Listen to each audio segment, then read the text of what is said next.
मुक्ताईनगर तालुक्यात अवैध धंद्याच्या नावाने पुन्हा एकदा चर्चेत आले असून मुक्ताईनगर पोलीस स्टेशन व जळगाव स्थानिक गुन्हे शाखा यांच्या वतीने 10 ते 12 लाख रुपयाचा प्रतिबंधित गुटखा जप्त करण्यात आला आहे.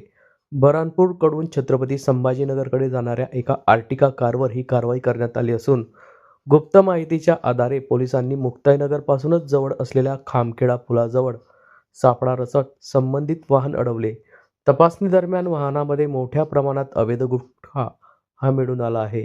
ही कारवाई सकाळच्या सुमारास करण्यात आली असून या संदर्भातली माहिती 7 जानेवारी रोजी दुपारी 2 वाजता माध्यमांना यावेळी प्राप्त झाली आहे. गुटखा तसेच वाहन पोलिसांनी ताब्यात घेतले असून संबंधित प्रकरणी गुन्हा दाखल नोंदण्याची प्रक्रिया ही सुरू होती.